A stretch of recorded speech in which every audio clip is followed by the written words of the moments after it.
In the late 1970s, tabletop role-playing games were centered in Lake Geneva, Wisconsin. But at the time, playing Dungeons & Dragons was often less about telling a story and more about solving a tactical puzzle. The game grew out of tabletop wargaming, where players were accustomed to directing battlefield units across terrain rather than inhabiting individual characters. This influence created the early tournament style, plot-light, combat-heavy scenarios designed to be run at conventions as a test of player skill. In early S-Series modules, the primary objective was survival. Players had to navigate a series of high-lethality traps and combat encounters, with success measured by points and survival rather than narrative resolution. By 1981, however, the growing player base was looking for something more. They wanted environments that felt like actual places, with internal logic, rather than disconnected corridors of monsters.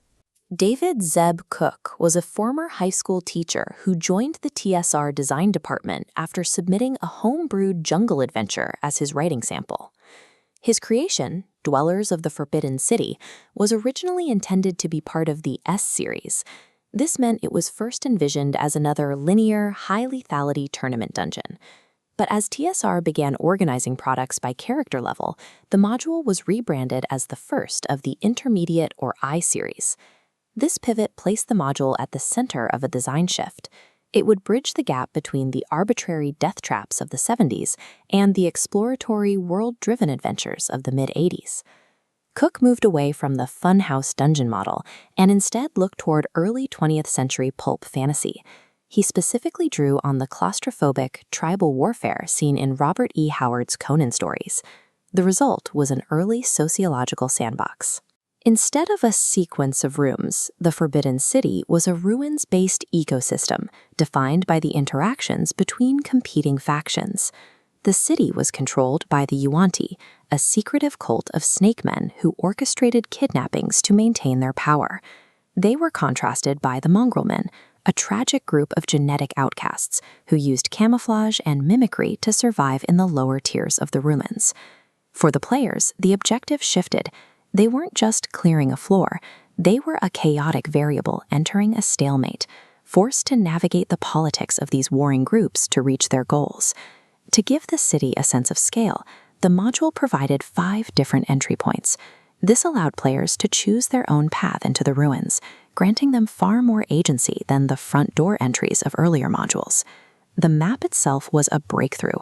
Cartographer Stephen D. However, because the module started as a tournament scenario, it still contains remnants of the older design philosophy.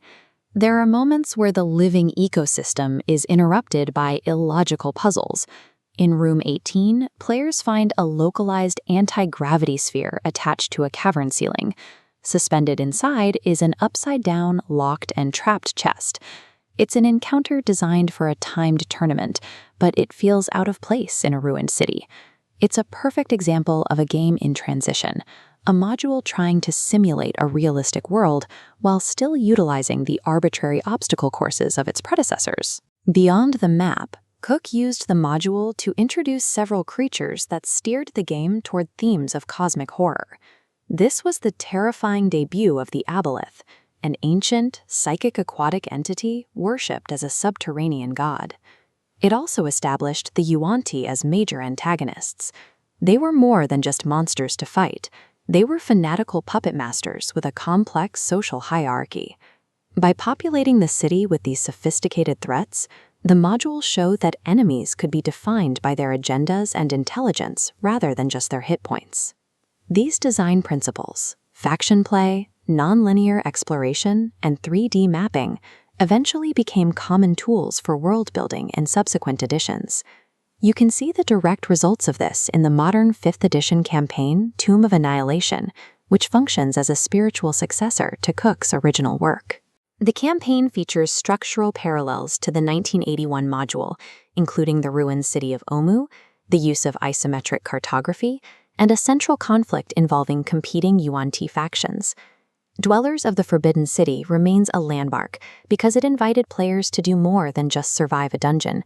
It invited them to inhabit a world that moved and reacted on its own.